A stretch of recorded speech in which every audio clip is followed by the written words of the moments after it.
Welcome into Hockey Sense, everybody. Good to have you with us as always. It's our Friday tradition, but we are broadcasting on a Thursday today. Schedule came out, Blues versus the Winnipeg Jets, starting up on Saturday. Can't wait for the series to get going. Winnipeg had the advantage during the regular season, but they were close games for the most part. And including the last game in Winnipeg where the Blues didn't play great, and Winnipeg ended the Blues' 12-game winning streak. But it was still pretty much a one-goal game. I know David Lowry, I think it was Lowry, right? Who scored the Adam Lowry. I want to call him Dave Lowry. Dave Lowry's been a guest on the Kevin Strickland podcast. His son Adam got the empty netter to give the Winnipeg Jets a 2-goal lead and seal the deal for Winnipeg. But won't be easy. They've got some injuries, too, when you look at what they're dealing with over there in Winnipeg. Ehlers being hurt, that won't help them. He's obviously such a dynamic player. Kevin Sawyer is going to join us here shortly. He's been the longtime color commentator with the Winnipeg Jets. We'll talk with him.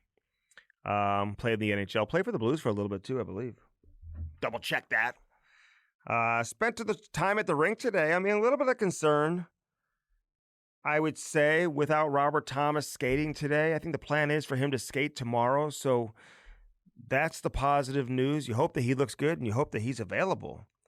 I mean, the last thing that you need is for the Blues to go into a playoff series without Robert Thomas, their best player, 100%. But when you're banged up at this stage of the season and the playoffs begin on Saturday, I think there's a chance he's not going to be 100% when the playoffs begin, which is not a great sign for the Blues, who already don't have Dylan Holloway. The one advantage that Winnipeg has over St. Louis, I think, is their depth offensively. They probably have the best third line in the NHL, centered by Adam Lowry. Their third line of Lowry with Appleton on the right and Niederreiter now on the left side. They've got some other injuries there, too, which has put Niederreiter there. That's still probably the best third line in the NHL, certainly up there. They're really, really good. Gustafsson, Morgan Barron, and then Jarrett Anderson Dolan. That solidifies their bottom six. Their top line, Iafallo, who just signed a contract extension with Winnipeg, Scheifele in the middle, Connor on the left side. Been a great player for a long time. Love Kyle Connor. And then Ferretti on the right side, Nemestikov centering the second line, Niederreiter on the left side. Actually, I messed that up. Their third line is Tanev, Lowry, and Appleton. I was going to say, it didn't sound right. So Tanev, who they got at the trade deadline. Winnipeg picked up Tanev and Luke Schenn at the trade deadline. I don't know if that was the play. Certainly gave them some toughness and some grit. A little bit of physicality when you look at how Schenn plays, and, you know, Tanev is a warrior. But I think most people around Winnipeg were calling for a second-line center, maybe to play ahead of Nemestikov, and they didn't find that. And we'll see how that impacts Winnipeg come playoff time. Their defensive pair of Morrissey, DeMello, Sam Burke, he's got some size. He plays on the left side on their second pair with Neil Pionk, who just signed a contract extension as well. They're signing all their guys right now in Winnipeg. Gets a 6-year deal. I think it's $7 million per. So big shout out to Neil Pionk, the Minnesota kid. Luke Schenn, Stanley on the left side. That rounds out their third pair. So they've got some size on the third pairing on their back end. But for the most part, when you look at Morrissey, when you look at DeMello, when you look at Pionk, these are puck movers. They aren't very big, great skaters, great mobility, but they move the puck extremely well. Very efficient from that standpoint, and we all know what they bring to the table in terms of goaltending. But they're so good defensively that I think that certainly makes Hellebuck as good as he is. And it's nothing against Hellebuck, who's going to win another Vezina Trophy most likely this season, and is widely considered the best goaltender in the world, although Binnington has had his number, not only in the playoffs, but obviously in the Four Nations as well. But Comrie, their backup goaltender, has got a save percentage of like .914. So when your backup's at .914, I mean, if he was at like 89% or 87 or 88%, you'd be like, wow, Hellebuck's unbelievable because his save percentage. is what it is. And because their backup, look at the backup. He's at 88%. This is how good Hellebuck is. But when your backup's at 914, I don't know about all that. I just don't know. That's telling me that their overall team game and their defense is really good.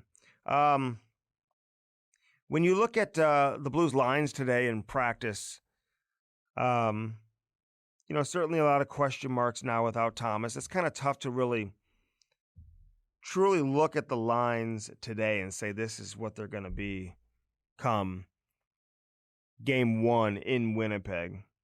But it probably is. They had Texier playing in Thomas's spot with Buchnevich and Neighbors. So Neighbors is going to start the series playing on the left side with Thomas and Buchnevich. I fully expect Thomas to play. That's where we're at. Snuggerud, he'll take Holloway's spot on the second line right now with Shen and Kyrou. So that won't change from the last few games. Joseph, Sundqvist, Bolduc, Toropchenko, Faksa, Walker. And then Fowler, Parayko, that stays the same. Broberg, Falk, Suter, Leddy. So that's where we're at in terms of the pairings defensively and the line combinations for the Blues. Was talking with a few players today. Keys for the Blues coming into this series. Talking with a veteran guy like Radek Fox, talking with Shen, talking with Kyrou, talked to Binnington for a little bit today as well. But the play in around the net, they call them the dirty areas for a reason, both offensively and defensively.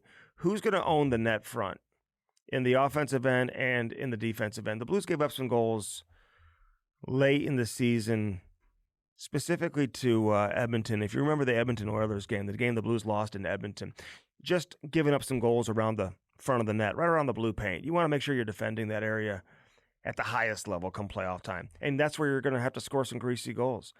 So I think around the net, the Blues are going to have to be strong. Turnovers, puck management, you're going to want to make smart, good puck decisions. You can't turn pucks over and allow a team like Winnipeg to counter and go down the other way. Special teams, man, I can't reiterate how important this is going to be. You look at Winnipeg's power play. I think they're first in the league in power play. They're right there among the league leaders, top 5 for sure in goals per game. I think they lead the league in goals against per game. I mean, it tells you all you need to know about the President's Trophy winner.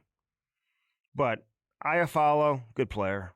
Scheifele, good player, had a great season. Connor, and then Perfetti and Morrissey. That's the number 1 power play unit for Winnipeg. And, if you get to the second power play unit, then you get into the depth of their lineup with guys like Niederreiter and Nemestikov and Appleton. And, Pionk does a good job back there. Barron does a decent job. But it's the number 1 unit. You want to take away that one-time option for a guy like Connor who can really pound the puck and score from that flank area on the ice. Scheifele, really, really good. Can score in so many different ways. Perfetti's creative. Morrissey, quarterback's a blue line as well as anybody in the league. It's a good team. Really good team. You got the Shen brothers facing each other. This is going to be fun. Probably not for them. I was talking to Braden Shen about that this morning. He said that they will not talk to each other. They've made a decision, both he and Luke, that they're not going to talk to each other come playoff time. They just won't. So come game 1 on Saturday, there will not be any communication between Luke and Braden Shen. Their wives talk. They've got family group chats. You can't control all of it, but, they talk every single day during the course of the season, but they're not going to talk during the playoffs. That will not happen. It's amazing that the Blues are in this spot. When you consider where they were at, nobody believed that they could make the playoffs. And I'm talking nobody. I mean, a lot of the media didn't believe. I would think that there were some people probably around the team that thought, this is going to be difficult to do. If you were to give certain people a lie detector test, and I'm not blaming them. I mean, you got to be honest. Like, did I think the Blues were going to make the playoffs coming out of the Four Nations? No. And I guarantee a number of you watching and listening right now, no, you didn't think the Blues were going to make the playoffs coming out of the Four Nations. So why would the coaches, why would management truly believe this team was going to make the playoffs? And that's why they were looking to make the changes at the trade deadline that they were looking to do, because they didn't think they could make the playoffs. But then some things started to happen. And, specifically the game, and the Blues ended up losing the game in a shootout, I believe. Maybe it was overtime. Byfield may have gotten the overtime winner in L.A. when Parayko got hurt. And the Blues just ran out of gas in the third period, but they were blocking shots. I mean, just really laid it all on the line to get that point in the game. And it proved to be a really important point in L.A. Talking to Shen this morning, he felt like that was a turning point for this hockey team. That specific game. The victory in Washington. Huge win. That was Braden Shen's 1,000th game. That was such an important victory. You don't think about it at the time, but I don't think anybody expected the Blues to go into Washington. Nobody was beating Washington at that time. So, I mean, listen, this fourth line that the Blues have right now, people are trying to make the comparisons, and I get it, to the fourth line the Blues had in 2019. Not nearly as offensive as, Barbashev and Sundqvist were that season, along with Alexander Steen. They were all scoring 14, 15 goals during the regular season, scored some big goals in the playoffs. They were just absolutely destroying people physically. Sundqvist got suspended for a game. Barbashev got suspended for a game. The Blues lost both those games without each of those players when they were suspended for a game. They were so important to the Blues' success. They were the tone setters. They started periods, all that type of stuff. The cycle down low, the physicality, the ability and the willingness to forecheck all the way to the goal line. You hear Jim Montgomery say that all the time, playing goal line to goal line. That's something that line specifically does really, really well.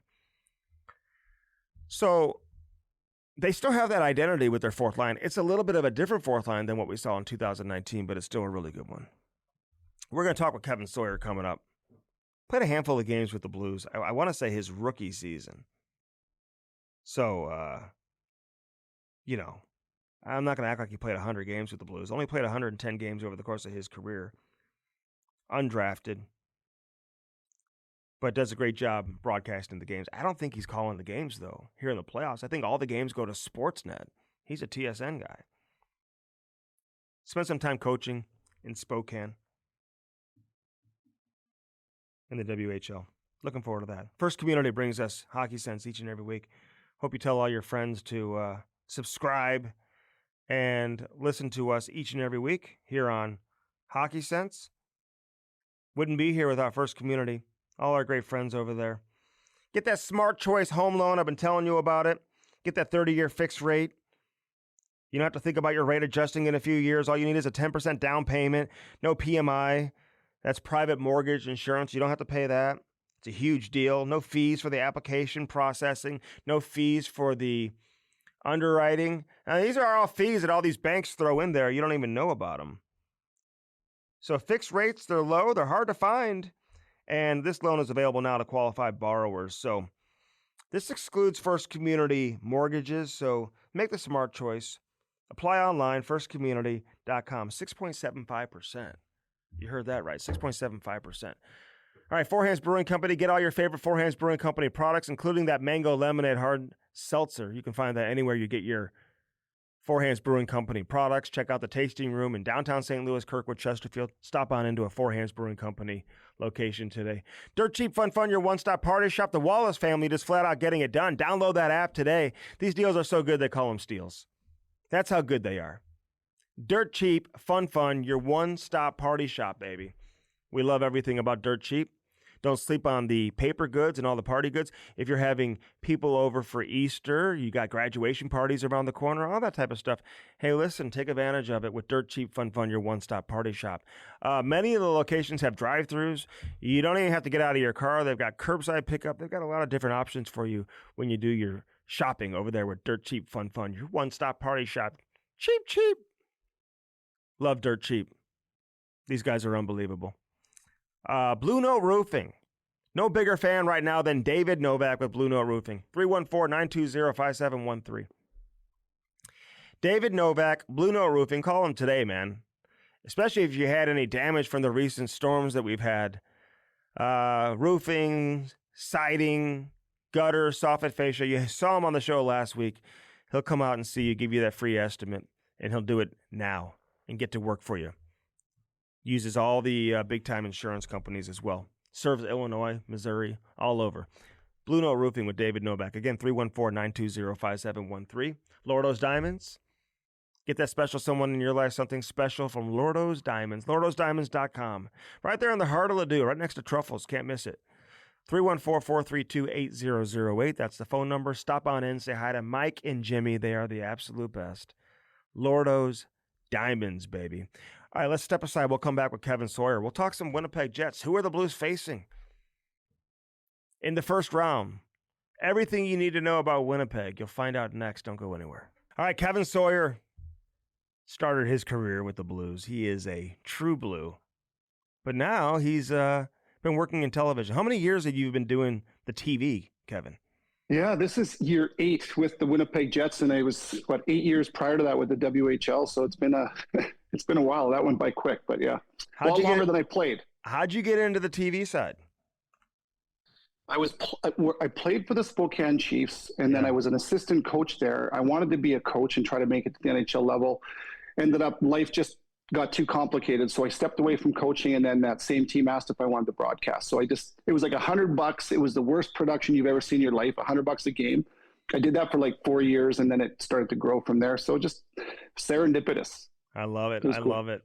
The playoffs are going to be fun. Winnipeg has been so good all season long. They've really been the best team really since day one. Got off to such a great start. And I know you're not going to be able to sustain that over the course of the season, but, they end up winning the division and obviously the President's Trophy as well. Was this the expectation for this team entering the year?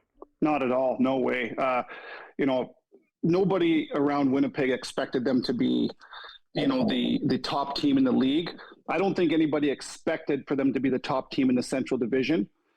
You look back to September, that was supposed to be Colorado, Nashville, Dallas, and then maybe rounding it out Winnipeg. If you're being realistic and fair about that. I remember saying at the beginning of the year when they were in the middle of their run, they won 14 of the first 15 games. Their power play was around 40%. And I was like, well, this is not sustainable. And it almost was. I mean, they finished first in the league with the power play of right around 30%. They continued to win. Nobody saw it coming. Mm-hmm. I would say the reason that they were able to sustain what they did is they were as good of a team at resetting after every period and after every game, whether it went well or didn't go well. They didn't get too high, didn't get too low, cliche, and they just reset and started their day again every day. And who drives the bus for this team? I mean, Connor obviously is the goal scorer and puts up a lot of points. Scheifele obviously puts up a lot of points. Who's the driver for this team? I love that question, and here's why. If you asked me that question 3 years ago, the answer would have been Blake Wheeler. Mm-hmm. And Blake Wheeler at that time was the captain of the team. Blake Wheeler had a lot to do with the culture that existed then. Blake was a hell of a player, an unbelievably hard worker, but I don't think he was the best guy to be the voice in the room, kind of like a JT Miller, too intense and maybe not forgiving enough, maybe not inclusive enough. And that's not to knock the man. It's just the personality in the man. Mm-hmm. So take away Blake Wheeler. Now Adam Lowry has the C. And the reason I'm telling you this story is because Adam has allowed everybody else around him to rise up, to have a voice, to have a piece of that room. I can't answer your question because there is no driver. There's a core leadership group. There's no doubt about that, but there's no one reason they win. There's no one voice in the room. It really is a committee. That's the honest to God's answer. Yeah, and it's a good answer too. And I'm a huge fan of Adam Lowry, and he maybe centers the best third line in the National Hockey League right now. You got Tanev back, who obviously, we know what he brings to the table. Did you feel like, the addition of Tanev and Shen, there was so much talk that maybe you guys were going to looking for a center at the trade deadline. That didn't happen. You add some physicality, some grit to the table. How have those two players specifically impacted the roster since the trade deadline? Yeah, well, going back to the deadline, it felt like a letdown. It did. It felt like Kevin Cheveldayoff wasn't able to achieve what he wanted to achieve more than anything else, and that was a second line center. There's no secrets around that. That was their goal. Easier said than done, harder in Winnipeg than maybe most other places with, no move clauses and et cetera. Sure. So overall, it felt like a little bit of a letdown as far as what they were hoping to do. But it didn't feel like a letdown at all when you looked at the addition of Schenn and Tanev, because those guys filled a huge need. And I think it maybe almost surpassed what anybody could have hoped as far as how it would have impacted this team. Nothing changed. It just was an addition. So Tanev had built-in chemistry with this team. I can tell you, I was standing there when he walked into the room in New Jersey on trade deadline day, and he was running. He was so excited. Hair straight back, couldn't be happier to be a part of things. So he just brought more energy to a room that was already healthy. The shot blocks, finish checks, tenacity, depth. I think everybody knew what they were getting, and they got Brandon Tanev from the first version, but even another level of him. And then the Schenn was the biggest addition, and that maybe the most impactful addition, and here's why. It's because there was no other player in the locker room like him, where he's got a bit of a big brother syndrome to him. Adam Lowry was tasked with standing up for teammates and himself and being the big kind of intimidating force. When I played, that was one thing. If you have one guy on the other team you have to worry about, that's one thing. But when you have two, that changes everything. Now they have two big men that are not easy to play against, that are hard to play against. So there's that part. The way that Schenn finishes checks, I mean, it's intimidating. Mm-hmm. In the locker room, this guy orchestrates dinners. He's got a calm presence to his voice. He doesn't say a ton, but when he does, I hear from everybody that everybody listens, their ears perk up. He's a big man in stature, automatically demands respect. Yeah. He's the oldest and the most experienced. So it just adds a little bit more gristle, a little bit more callous to the room. And you know as well as anybody how much you need that if you want to do a deep dive in the playoffs. Yeah, he's got presence, there's no doubt. And it's funny because Braden's the guy that organizes the dinners on this side, so you got the, Schenn versus Schenn. It's going to be a great storyline heading into this playoff series. I want to go back to the power play. How does the power play run? We all know Connor obviously is that one-time threat. He's a great shooter, scores a lot of goals. Scheifele can score from different areas. How does Morrissey impact the power play just from a defensive quarterback standpoint? Okay, this was an area that needed to improve big time from last year. They were bottom third in the power play last year. That was not acceptable for the amount of skill they have. This year, the best. Davis Payne comes in his first year, and he's in charge of that power play. His biggest task, and I mean, to try to simplify something that's complicated, was to make everybody on the ice a threat, to make everybody dangerous, and to have interchangeable parts. Without going too deep into that, I'm going to throw something at you here. Kyle Connor, as dangerous as he is, hadn't scored a power play goal in his last 46 games regular season. So, and the power play is the best in the league. So that shows you that Morrissey knows when to shoot. He knows when to draw people into him so that he can become a good passer. Nikolai Ehlers had a ton to do with their success with his quickness in the bumper position. Long story short, that power play was good because they had 5 men on the ice with high skill, high IQ. And if a penalty kill shut down one thing, they had enough vision, creativity, and IQ to be able to expose other areas. And it was coached, it was structured, but I think the brilliance behind Davis Payne's idea was give them structure, give them ideas, but let them be creative and let them be who they want to be. And it was, I think that's why it was so hard to shut down, is because sometimes the Jets didn't even know what they were going to do because they were working off of structure, but letting their thoughts guide them. It's interesting. It is interesting. I've known Davis Payne for a long time. I remember talking to him last summer, trying to figure out where he was going to go, and he had his hands in a number of different fires and was hoping something would come together. And obviously, it's been a good fit for him there. That's a crazy stat, by the way, on Kyle Connor. You would never think that. You mentioned Ehlers. Any update there? I mean, he collided with the referee. It's a kind of a strange injury. Yeah. Where's he at? I mean, should we expect to see him at some point? No, I don't think so. I mean, I don't know for sure, but from the update is week to week. And so, I mean, if they see him in the first round, I think that everybody around Winnipeg would be pleased and pleasant. I think there's a possibility. From everything I'm hearing, though, it might be an outside possibility. Wow. So it's week to week. That's all the inside intel that we have in Winnipeg. But I can tell you, watching that game in Chicago, where, you know, they had the opportunity to clinch the Central and the Western Conference, but it was so sloppy. And they came off a big win against Dallas, and now that next game's a bit of an exhale. It was such a mess. And I remember thinking, and I almost feel responsible, because I remember thinking to myself, this is the type of game where someone usually gets hurt. The structure had gone, the focus maybe a little less, and sure enough, it was a weird collision. Ehlers was waiting at the offensive blue line, clipped the linesman, went down, a lower body injury. Not good, because they're certainly not going to see him to start the series, and I doubt they will see him to end it, but that's yet to be determined. Yeah, I don't know what the injury. I mean, it looked like a foot. Almost. I don't know what. Yeah, it looked like exactly. A foot, ankle, lower body injury. I mean, maybe groin. I'm guessing. I really don't know, but it's lower body for sure. And oh boy, week to week, that's not good. Holloway's week to week too. You'd rather hear day to day. Day to day means that they are, likely outside to return. Chance. Yeah, at some point here in the very near future. Week to week, it's just there's an extended period of time before you see him again. What a loss that is for the Blues and Holloway. I mean, who would have thought that he would have meant so much to a team at the beginning of the year as he does here at the end? That's a big loss. Okay, so listen, the outsiders are going to say, well, Winnipeg hasn't been able to really crack through in the playoffs, and they've had good teams. There's a lot of pressure. Canadian team. Hellebuck obviously is widely considered the best goaltender in the world, but he hasn't necessarily lived up to expectations come playoff time. Does this year feel different? Do you think that outside noise is penetrating into the dressing room? Like, how do you look at that from a Winnipeg point of view entering the series? I look at it like I think the Winnipeg Jets are looking at it. There's pressure. They were, and I don't say this to be disrespectful, but they were embarrassed last year against the Colorado Avalanche. They give up 27 goals in 5 games. It wasn't even close to what they should have looked like. Hellebuck wasn't even close to the level that he needed to play at. The team it was a dog's breakfast is what it was. They know it.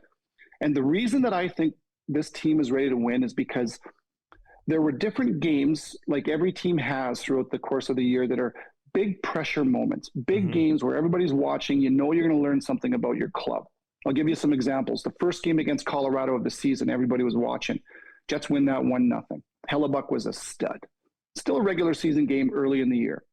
You go ahead to a matchup that was a rare back-to-back home in Florida against the Panthers, champions from last year, and they beat up on the Jets physically on the scoreboard. It was a 5-0 loss. They had nothing going on. 2 days later, back in Winnipeg, they play the Panthers. Scheifele scores a hat trick, and they embarrassed. Maybe not embarrassed, but they completely ran over the Panthers.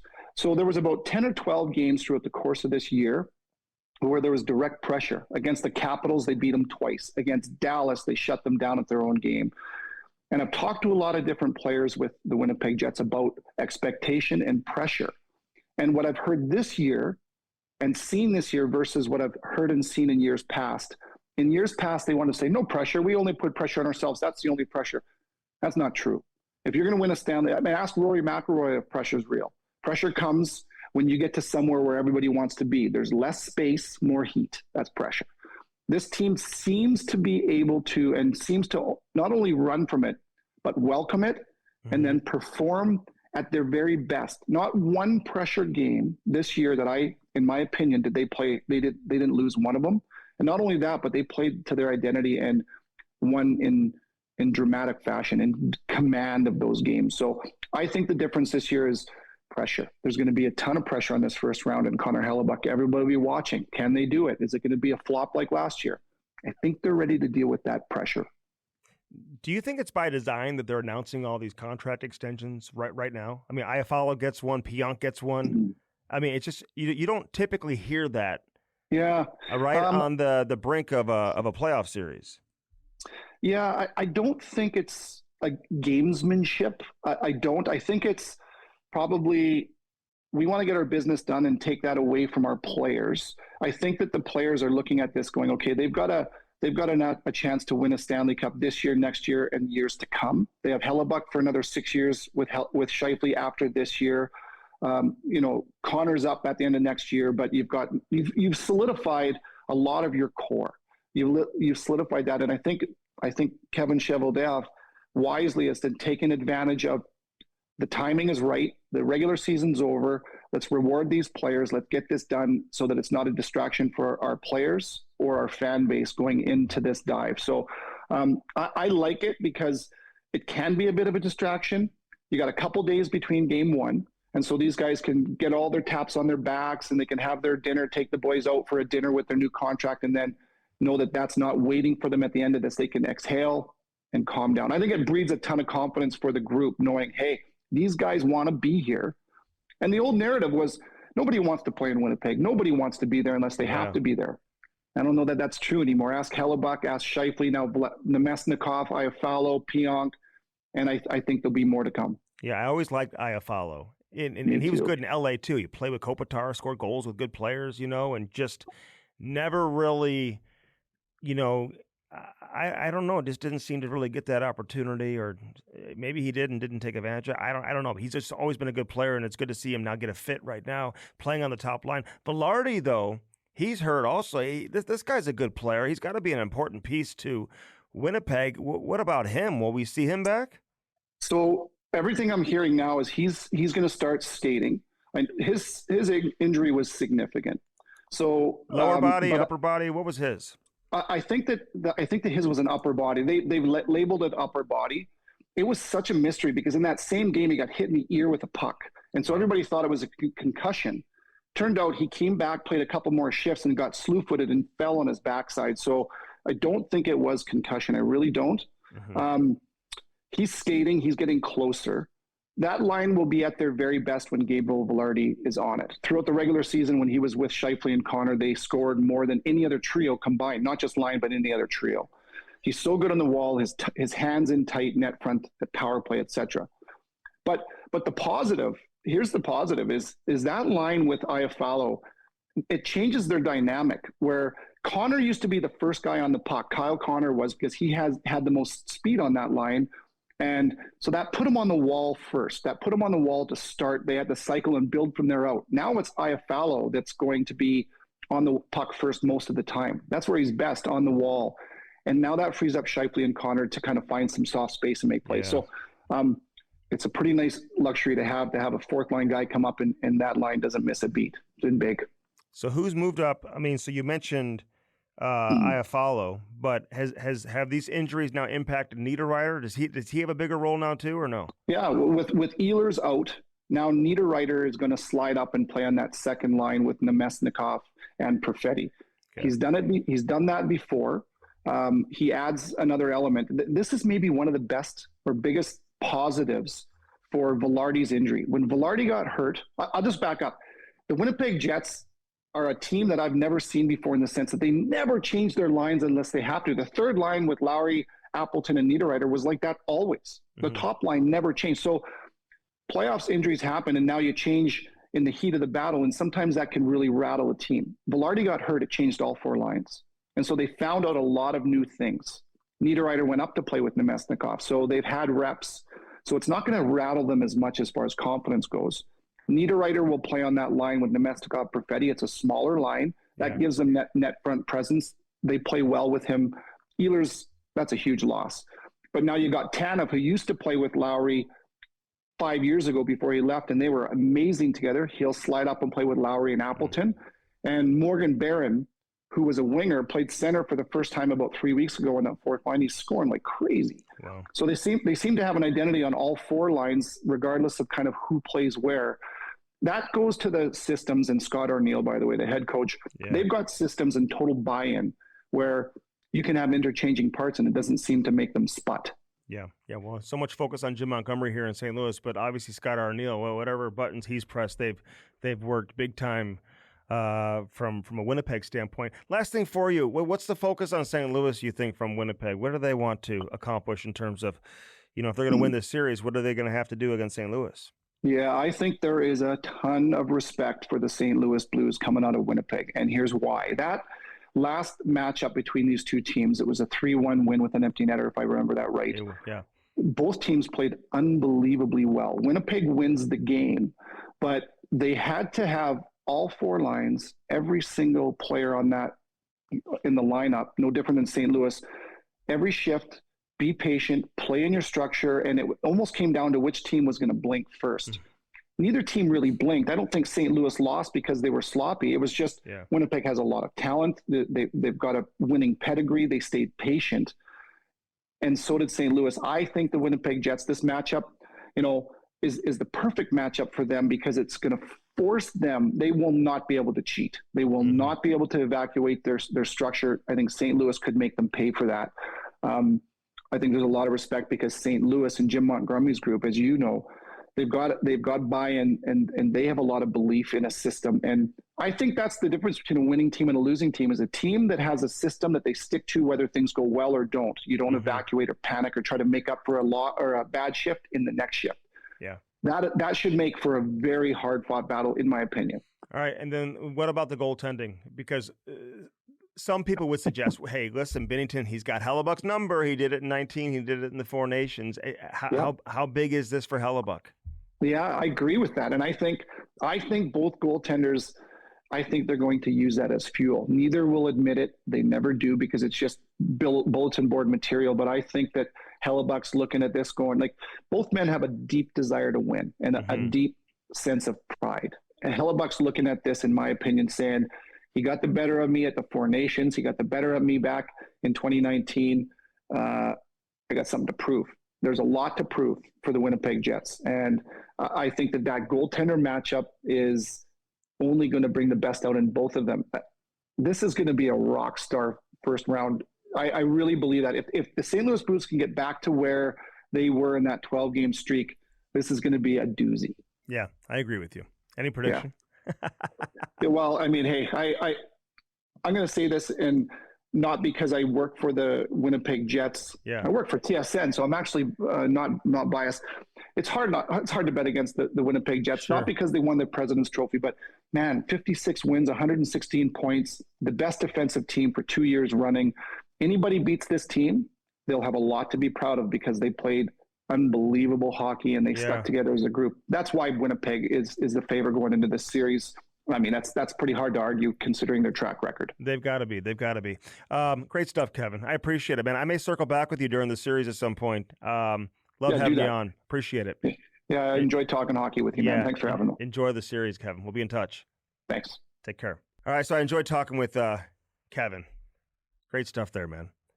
And he's right. I mean, you can't argue that Winnipeg wouldn't be considered the favorite. I mean, they're the President's Trophy winner. And but the Blues obviously have been one of the best teams, if not the best team, since the Four Nations.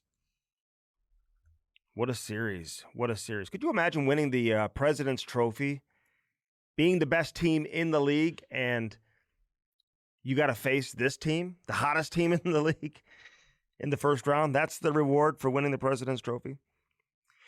Again, Blue Note Roofing. Call David Novak today, 314-920-5713. Roofing, siding, gutters, soffit fascia.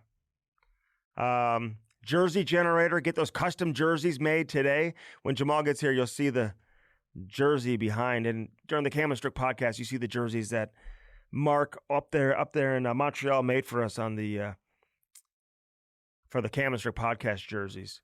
JerseyGenerator.com. If you have a men's league team, maybe you own a business, you just want one jersey custom made with your emblem, your logo on it, he can do that for you. They are so high quality, great jerseys. But even for a team, doesn't have to be a men's league team, could be a youth hockey team, youth hockey organization, whatever. Let Mark take care of you. All right, this is Hockey Sense, brought to you by First Community. Little Blues, best program going. Get your son or daughter introduced to the game of hockey in style with Little Blues. Do it today. Little Blues. Go to the Blues website. You can call up to First Community. They'll give you all the information. First Community, so invested in hockey. They bring you Little Blues. They bring you the Blues Hall of Fame. You see their signage all over the Enterprise Center during the games. So check out Little Blues. If you're curious about the schedule, the season or the playoff series starts Saturday, 5 o'clock drop of the puck. That's game one. Saturday at 5 o'clock. Game two, Monday, 6:30. We don't have any late starts. How about that? Until you get to Thursday for game three. That's an 8:30 start. Of course, here in St. Louis, 8:30 start. Then game four on Sunday is a noon start. Can't wait for the series to get going. Jamal Mayers is next. I'm Andy Strickland. Stay with us. Welcome back. You got to be, first off, I can't believe you weren't here for Saturday. I saw you on Thursday. This guy's wearing his Western Michigan gear. They're up 2-0. I'm like, it should be 5-0, but it's 2-0. And I was talking to you after the second period, already talking about Saturday, and then all of a sudden it got a little stressful. It did. Went to double overtime. What an amazing just experience and everything for this university and this hockey program. Honestly, I thought they were a few years away. There's a new rink being built. There was a very generous anonymous donor that donated $500 million. Yes, 300 of which is going to be used to build a new rink downtown in Kalamazoo. And this donor, Pat Furshar, was a senior captain when I was a freshman. The donor, according to Fursh, took him around the country on his jet to look at different rinks and pick out what things he wanted. He wants it to be the best. What would they have looked at? College rinks? They looked at NHL rinks too, like Caesars in Detroit. Ridiculous rink. Edmonton, maybe. Yeah, I think they went to like all the new rinks, just to piece out like. So they're gonna have cold tub, hot tub, sauna, lounge, all of this stuff that you're thinking about, outdoor part of a rink. Practice all the which you have to have nowadays. All of this stuff. So I thought it was going to take that for this to happen. The fact that they're not paying any kids any NAL money and they made this happen this fast, I feel like you look at what Quinnipiac has done in the last 20 years. I think Western Michigan is on that trajectory. Okay. Yeah, Quinnipiac won a couple of years ago. They actually beat Jimmy Snuggerud's Minnesota team, which had Matthew Nyes and Brock Faber and now Logan Cooley, all these guys on that team. But now they're relevant, right? They're like a legit powerhouse, more top 10. And, like that's just... Still don't know where it is, but it's fine. It's in Kalamazoo, bud. I'm talking about Quinnipiac. Oh, I don't know where that is either. I'm talking about Quinnipiac. I know where Western Michigan is. And I was hoping Andy Murray was going to be here for the weekend after you talked to him a few times. Me too. But regardless, I'm happy, man. And Western Michigan, you feel a little bit of a connection, not only because you played there, but they've been here in St. Louis. I've seen them play live the last couple of years and stuff like that. So yeah, it's cool. It's really cool. Yeah, congratulations to that whole program. And hopefully they can continue. They have like 13 NHL draft picks or something like that on that team. Pretty cool. A couple guys have signed already. Yeah, they've left some NHL games. Captain left, Bump signed with Philly. It'll be interesting to see what happens with those guys. Okay. Winnipeg, St. Louis, I want to dive right into that real quick. Yeah. Robert Thomas didn't skate today. They're saying precautionary, but, he's got to practice tomorrow. And I think that's the plan, that he will be on the ice practicing. If you're not practicing right now, does that automatically suggest for a game on Saturday that you won't be 100%? No. Now, if he doesn't practice tomorrow, tomorrow being Friday, that's not a good sign. That would tell me he's not playing. Yeah. But there's no need to push it and have him skate 2 days in a row if it's a lingering little issue. Yeah, I think that he's fine. One practice and he'll be set to go. Oh, yeah. Yeah, he probably doesn't even need a practice, honestly. Yeah, honestly, he'd be fine with morning skate. Yeah. And warm up. Yeah, it'd be good. How hard did you go in warm up? Did you go pretty hard in warm up? Depended. No, absolutely not. No. Yeah, there's a routine that you go through. There's elements of bursts, and it's interesting you asked that question because I had, coaching the kids, I had crew watch like a guy like Nylander in warm up. Now there's a lot of this just feeling the puck and putting on a show and whatever, dusting it off. But then there are elements of bursts. It's important to have those 5-6 bursts whenever you want to have them, because and everybody does it. If you watch McDavid in warm up, there's a lot of but then there's elements of bursts, tight turns, crossover, shot. Like there's actually elements of bursts because you want to get your mind feeling quick and thinking quickly. Muscle memory. Yeah, and Crosby to stick handle on the McDonald's logo and stuff like that. You know what I mean? That's just his superstition and getting his hands feeling right. But I'm talking about physical skating bursts. I think it's important that kids don't really have much time for that, though. You get your 3 to 5 minute for a warm up. You got to get, you get in your lines, you pass the puck and you shoot, and then all of a sudden it's game time. But I guess there's opportunity. I built that into a few, those that will listen that create that. I think it helps them get their mind ready to play fast. Yeah, which is obviously important. Winnipeg's power play, I mean, they are so good. I just had Kevin Sawyer on, who's been doing their games for a long time, and really had a great conversation. I mean, they were at 40% for a good chunk of the season to start, and it's amazing that they still hovered around 30% for the whole year. They lead the league in goals against.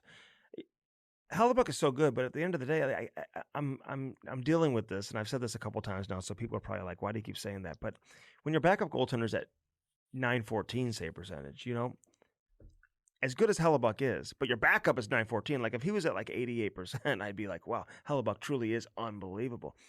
What is it about Hellebuck? Like, is he that much of a difference maker, or is he a product of everything that's in front of him in addition to just being really good? A little bit of both. I think that let's be careful. He's, to me, because of the reasons you mentioned in regard to how well they play defensively, this is not Dominic Hasek. Okay, this is not that. This is not that. This is a really good goaltender who's playing in front of a really good team that defends well. What's important to look at, and I don't have those numbers in front of me, is more the goal saved above expected, is more of a indicative number to tell you, is he stopping the pucks he should stop relative to difficulty. And that number suggests that he does? That number, I'm not sure where he lies. I'll have to look it up for you, but it's not. That would be more important number. My point is I think that there is a mental hurdle he has to get over. One, he was terrible last year against Colorado. Yeah, wasn't good. Two, he just got beat a few months ago by Binnington in the Four Nations. The Four Nations, an opportunity for him to really solidify himself. So I think that the start of this series is probably more important for the Blues than it is for any other team. The reason why I say that is I love starting on the road.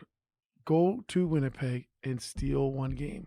Now, if you steal game one in Canada, it's going to be great. Oh, my God. So, especially with Hellebuck, who there's question marks because of his inability to get it done in the playoffs. Yes. And, you said Four Nations, but I mean, maybe it's a little bit a ways back, but, 2019 wasn't that far off, when Binnington beat Hellebuck there. It's not. So I think there's a lot of, I don't like put too much stock in who you want to play. And I would not have liked to have the matchup against Vegas. I don't think that would have been a good matchup for the Blues. I like this matchup. You could argue they have a tremendously talented offensive first line. Nemesnikov's not a second line center. He's not, and that's what they needed to get at the trade deadline. Everyone was screaming for Kevin Cheveldayoff to get a second line center. He did add Tanev and Shen. Good additions. People were like, I don't know if we need that, but they've been proven, just their experience, their how they play with the grit and the physicality and just what they bring to the table. Good veteran players who fit in with that room, Yeah, but I think that we'll see. Time will tell. I think that if Thomas's line washes versus Scheifele, and maybe the thought was, well, we have the best third line in the NHL, which you could argue that Winnipeg does with who they have there. Adam Lowry. Like they legit are the best third line. Yeah, I can't think of another third line now too. Right. So maybe they're thinking that Appleton's the other guy. One of those two lines can be the second line. Maybe they're thinking that. But if Schenner's line can outplay Nemesnikov, I think then you have something. And so it's going to be interesting. It's not going to be easy, especially in Winnipeg. They'll have the whiteout going. It'll be unreal energy. You got to figure out one of these years Winnipeg's going to break through too. I'm sure that's what they're saying. One of these years they're going to. Yeah. And they had an amazing regular season. They were the best team in the league the first 20 games of the year. They were incredible. And, you're not going to sustain that, but they were able to hang on and win the division, a very competitive division. So, but I'm with you though. I thought that Vegas would be the more difficult first-round matchup, but I would rather play out of the Pacific bracket versus the Central bracket if you're able to get out of the first round. Saying. You know what I mean? And take your chances in the winner of LA versus Edmonton versus the winner of Colorado versus Dallas. But either way, you'd have to go through one of those teams if you want to get to the Stanley Cup Finals. So It is what it is. They don't have, Nikolai Ehlers. I mean, that's a huge loss for them. He's so dynamic. Velarde's a very good player. He's banged up as well. So, as much as it hurts for St. Louis not to have Holloway because he is so important to what the Blues do, Winnipeg's dealing with injuries too. Yeah, they are. And key components, and Ehlers has been unbelievable. He's a tremendous player. I really, really like him as a player. Doesn't cheat the game. Legit, ridiculously fast. Plays hard, can score, plays in all situations. That's a big loss for them. It doesn't sound like he's going to be available for the first round either. So, and then you're saying Velarde's banged up. He's the reason skating, but not ready to play. Well, he's the reason their power play clicks for me. He's really good on the goal line and collects pucks, makes plays from the goal line. Like smart player. I believe Kyle Connor and Kevin Sawyer said this. I didn't know if I heard it right. That Kyle Connor doesn't have a power play goal in like 46 consecutive games or something. I don't know if he was saying that last year. If he was really? About that. I gotta look into this. I mean, he's unbelievable to skate like he skates and shoot one timers. Like you don't usually get one or the other. Threat. No, you know what I mean? Like to be able to shoot the way he shoots and skate that way. Yeah. You might want to play him in the final. What? Four Nations. Oh my God, Morrissey? Yeah. No. Or no. Oh, Connor. Yeah, he didn't play for Team USA. He didn't even dress. And they had guys dressing who couldn't play because of injury. Come on. Kreider played over him? I know. And he scores 40 every year. Kreider played over him. Oh, that's a mistake. Major mistake. I digress. All right, Morrissey, DeMello, Sandberg, Pionk. That's their top 4D. Yeah, so what you're seeing from they really like the maturation and the development of Sandberg. They think he's taken a massive step forward. Bigger than the other three, right? Yeah. He's massive. Doesn't play overly physical, but he defends well. One guy that's probably you don't know much about, that's gonna surprise Blues fans is Pionk. He's not the flashy kind of defenseman that you're typically used to seeing, but he's very effective, very smart, good stick defending wise. Not a big guy. Will make good plays, and they defend with their skating ability. He quarterbacks the second unit on the power play. He got paid today, by the way. I don't know if you Did saw he really? that. He got a 6-year deal, $7 million a year. Good timing. I mean, Winnipeg, they're signing guys. I mean, they just signed Iafallo, too. I always liked Iafallo in L.A. Like, he played with Kopitar. Like, he scored goals with those guys. And for whatever reason, he's part of that, Pierre-Luc Dubois trade. And now he's found his way onto the top line right now. And, they've had to shuffle some stuff around, but he just got paid by Winnipeg, too, so they know what they have. And they're getting guys to re-sign there, which is not always easy because they got Scheifele and Hellebuck to re-sign there last winning offseason. helps. Yeah. Winning helps, right? So, I'll tell you, winning cures all. So, that's the reason why they're signing there. How do you see this series playing out? Do you see St. Louis... You had St. Louis during the 12-game winning streak, changed everyone's perception of who they are. They were playing such great hockey, losing the 3 games before the end of the year, and then getting it together for that last game against Utah. Where are they, in your opinion, right now? Well, they have a formula that allows them to have success. Was I concerned that they lost those 3 games in a row? Not really. You expect a little bit of an exhale of sorts. Even though they technically needed to get it back together because of, the numbers said they had to win that hockey game. It's a great sign that they played the way they played and that they started the way they started and that the structure was back to what they have, had success doing. So now they have it back where we can say, okay, that wasn't just a lucky run. This is really who we are when we play the right way. And they gotta do that. They have no margin for error against the Jets. They're going to have to play that game. I was talking to Braden Shen for a while today, and I hear Jim Montgomery say this all the time. This is when, you look at the fourth line, in a playoff series, especially when they're a big part of the team.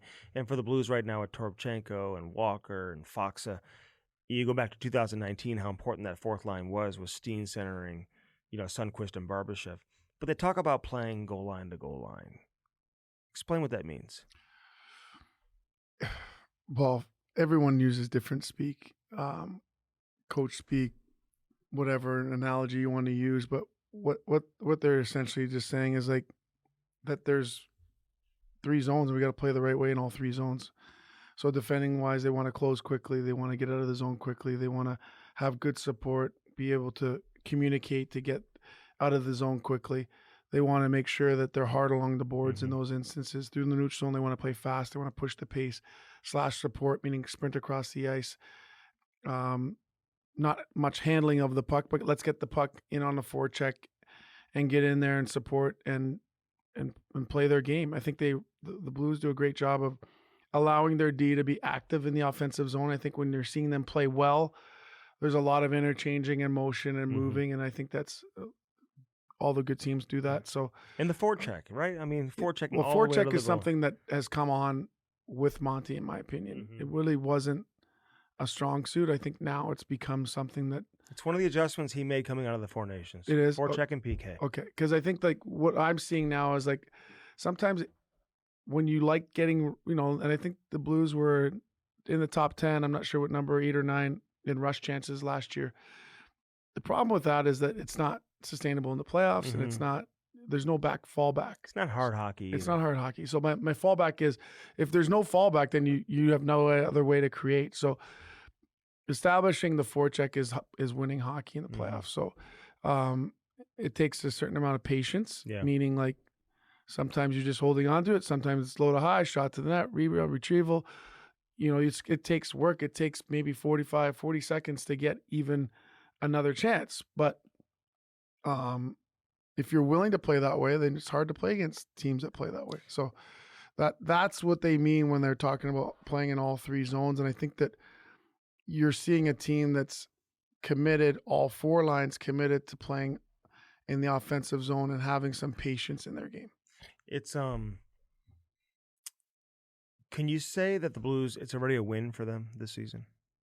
How the season's gone, getting back to the playoffs? Or do you feel like, okay, well, now that you're in and the way you played down the stretch, it's possible to go in there and make some noise? It's a great question. I think the easy answer to me is that if the series, if they lose in 4 or 5, it's not a success. If they lose to the President's Trophy champions in 6 or 7, it is absolutely a successful season. And I think that the reason why because it's important that they take a step, right? Yeah. I think the biggest step that was taken from this team is however Monty did it he wouldn't take the credits, with his coaching staff as well. The ability to get some of these younger guys to take more ownership and elevate their game down the stretch has been remarkable. But now they have to take a step in the playoffs. Yeah. And if they don't take a step in the playoffs, I'm going to be honest with you, then they have to take the step in the playoffs next year. Yeah. So they got to take the step in the playoffs this year, not next year. Well, the bar's been raised. I mean, coming into next year, there's going to be expectations where they were certainly limited this year.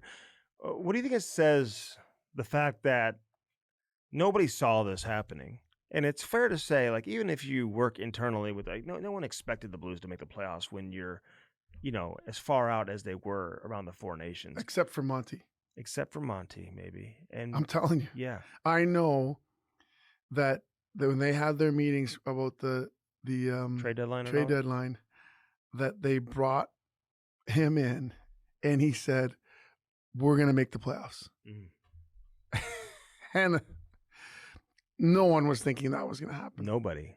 They had just lost Parenko. Yeah. And he was like, we're going to make the playoffs. So that was unbelievable. Yeah. So,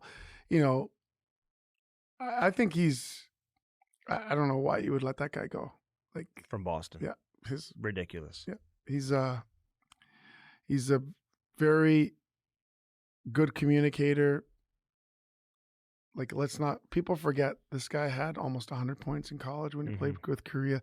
He was a tremendous offensive player. I think that if he was born 25 years later, he would be like Braden Point. Like, the game changed. The game kind of was a big man's game for him. And it kind of, the reason why I think he's such a good communicator, really good players, is because he was that person that was told to change. He was that person that was told he couldn't do what he likes to do or how he does it. Yeah. And I think his ability to communicate with those guys that you're seeing, he's getting the most out of. And I would put Kyrou in that category as well. What do you think of Kyrou? What do you mean? What do you mean? Like what you just said? You put Kyrou. What I mean by that is like he allows Kyrou to play his game and doesn't like rip down or strip down his the flaws that everybody has. Yeah. And so that's all everybody focused on. Never focusing on any of the positives. Yeah. It was all negative. Like, I don't know why you want him to be Patrice Bergeron. Like, it's not. He's a burner. He's going to leave the zone early. He's going to score goals. He's going to turn the puck over. He's going to get it back. He's going to create chances. And guess what? On a good team, when you play the right way, he's still going to be plus 23. Exactly. When you look at the ledger, he's got created 10 chances and gave up the puck 4 times. Yeah. And that's okay. And plus 2 this year. Yeah. And he's a plus. He's plus 23. Yes. It's not plus 1. I mean, it's plus 23. Like, and he still had 36 goals. Like, the idea was, and it's funny because I've had coaches I've asked this question to. Like, some people suggested, well, if he's going to make his adjustment in his game, he's going to have to sacrifice some offense. Well, some coaches were like, no, he doesn't need to sacrifice his offense. He can still score 35. And he scored 36 goals this year, and he's a plus 23. His career high is 37 goals. Right. So he didn't have to sacrifice offense. No, I think it helps that he played with guys who are responsible too, and that helps. But I think Holloway and him had great chemistry. Yeah, I think the credit goes to him. Yeah, no, he had a fantastic year. One more Blues question, then I want to get your predictions from some of these other series. Snuggerud, what do you think of him so far? Was not a fan in game 1. You were not. I remember. Yeah. Listen, and it's game 1, and I'm going to tell you why. Sure, he was nervous, whatever, but I didn't like his feet. I didn't realize you were concerned there. Yeah, I didn't like his. And you know what I realized? He proved me wrong because I don't think he's a great skater. He's an awkward looking skater. A little bit, yeah. But he gets there. Mm-hmm. What I've realized since then, in the 3 or 4 games, maybe 3 games, is that he's played 7 games now. Okay, yeah. but since then, the last 4 games, really smart with the puck. Understands when to give. He doesn't hold on to it too long. A lot of like gifted, skilled players come in from junior college. That's when you turn it over. You just hold on to it too much and turn it over. Mm-hmm. He doesn't do that. He moves the puck. We haven't seen his shot yet necessarily. No. I think he's still it's gonna take some time because he's not a great skater to find those holes and spaces. And for others to understand his tendencies and where he's at. But it'll take time. Yeah. But he's not a liability defensively. No. Because you don't put him on the second line if you don't see. You couldn't do it. You'd have been like, hey, did you enjoy have a great summer? Did you enjoy your time with get to play in the NHL in the last few games? Great job. Now, time to move aside. Yeah. No, he's outplayed guys that they have sitting there that are ready to move in there. Mm-hmm. And like Bolduc, some people would suggest how come Bolduc's not moving up, but like I think they just like Bolduc where he is. Bolduc's scoring a lot of power play goals. He's got great chemistry with Thomas on the power play, and maybe they'll play together 5-on-5 down the road. Those two are interchangeable. Yeah, I mean, everyone's like, oh, they'll look at the lines and they lose the game 1. And guess what? Bolduc's in the second line, and he goes to the third line. He could be overwhelmed in a playoff series too, on the road in Winnipeg. Could be in game. Yeah. So we see Monty does that anyway, right? He's not afraid to make some changes. That's very important to do. I think Joel was the same way. It becomes even more important in the playoffs. You do not have time to mess around with who's going. Second line's out playing the first line. Mm-hmm. Second line is going. That's the line you're going to lean on. I'm only talking like 3 or 4 shifts total. Yeah. But because that'll change, right? Right. Then they'll fall off. You don't have time in the playoffs to like mess with that. No. Or wonder why, or put this guy with this guy. Give players time to get going or whatever. There's no time for that. It's going to be an absolute sprint. So I'm glad you said that. You broke that down nicely. All right, let's go through some of these other playoff series real quick. Just give me who you think is going to win. Ottawa versus Toronto. Toronto in 6. Okay. Tampa Bay, Florida. Florida in 6. Washington, Montreal. Montreal in 6. Carolina, Jersey. Carolina in 5. Yeah, Montreal over Washington. Yes. You think that they're just going to fall off after the whole OV? Yeah, I do. Carolina in 5. You could be right. Carolina in 5, over Jersey. I don't trust Jersey. And they don't have Jack and whatever. They're just... Yeah. I never trust Jersey for whatever reason. Winnipeg, St. Louis. St. Louis in 7. You're taking St. Louis? Yeah. Okay. Dallas, Colorado. Colorado in 6. Vegas, Minnesota. Vegas in 6. You don't see Dallas, Colorado going to 7, huh? No. I think they're banged up a little bit. Yeah. Dallas. Yeah. Now they've got Robertson. That's hurt. That's a big injury. They didn't play well down the stretch. No. Like, it's not a good time for them. Peter DeBoer. And the playoffs are 2 weeks. Like, everyone doesn't understand. The season ended and it's starting 2 days later. Yeah, it's starting. Like, it's like Dallas, Colorado. Saturday's game 1. Right. Vegas, Minnesota. You pick Vegas in 6, right? Yeah. You think Minnesota can win a couple games? Yeah, I think they'll scrap it out. LA, Edmonton. Looking forward to this one. I got LA in 7. Yeah. This may be the year that they get through and get past. It's 4th year in a row they've played. I just don't like They're missing. Who's the D that Edmonton? Ekholm. Ekholm. I mean, that's a massive. Nobody loss. replaces him. And who's their goalie? Who's the goalie for Edmonton? Skinner. Pickard. I don't know. Yeah, exactly. They may have to win 7-6 every. Not good. 6-5. I'll tell you what is good. You know what's good. What's for dinner tonight, Jamal? Well, Barlino's. They have 5 restaurants now. Barlino's South, Barlino's Osteria, Chris's Pancake and Dining, Chris's at the Docket, and Barlino's Twin Oaks. Might be my favorite right now.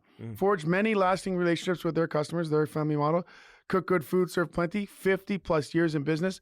Only 2 places to dine, at home or one of Barlino's family restaurants. Dobbs Tires and Auto Center. I was at one of the locations today because it was right next to where we went this morning. I actually had to turn around, gave a nice wave. Everyone's working. Everyone's very friendly. Guy asked me if I wanted a coffee. I mean, just really? Very friendly at Dobbs. They're unreal. I mean, it doesn't matter. There's 44 locations now. Dobbs is offering unbelievable deals on tires and anything you need. So what I love about them is they can take care of whatever your issue is. It's not just tires, but they do an unreal job. Have deals on Coopers, Continentals, BF Goodrich. Doesn't matter what you're looking for. Valuable deals, not only on quality tires, but expert auto service. You know what? Get your car in there. They'll deal with the car, light truck, van, SUV, hybrid, EV. They have a team of experienced technicians and ASE certified associates to service them all. Go to Dobbs.com for more. Love it. All right, Jammer, great stuff, man. Looking forward to next week, too. Enjoy the playoffs. First round is the best. Thanks for coming in, as always. First round is always the best. I was talking to Foxit today. Like, it's just not even the same brand of hockey. It's a completely different. And the referees, regardless of our referee friends, will disagree with us. It's my firm belief refereeing regresses 5 years in playoffs, every playoff. Did you see them miss the shootout in Chicago? How does that even happen? I don't know. It clearly went in. It wasn't even like... Where did they think it went? Weren't they looking for the puck to see where it was? But where did they think it went? You think it went out of play? They're like literally 2 referees on each side of the goal. It went in the net. It's not during live play when there's guys skating everywhere and they maybe skate through your sight line. It's a shootout attempt. Where'd the puck go? And they go behind the net and look. Like, before go the look guy gets for to it. shoot. Yes. Like, did you think it went out of play? Where'd it go? I didn't see it go out of play. Is it in the net? You saw the netting, The puck is like the brand, like shining, the Gary Bettman signature shining right on their face. The guy, Nazer, who took the shot, he lifted his stick. People are like, how come he didn't say anything? How come he didn't say anything? He skated back to the bench. It went right in. And high-fived everybody. Exactly. I know. And then still Line A went next for the other team. I'd never seen anything like it. It's crazy. All right, Jamal Mayers on this edition of Hockey Sense, brought to you by First Community. Again, go to firstcommunity.com. Check out the nearest location to you. We'll do it again next Friday. It's our Friday tradition. Hockey Sense continues through the Stanley Cup playoffs. Thanks to everybody here at Half Coast Studios. Have a great weekend, everybody. Enjoy the hockey.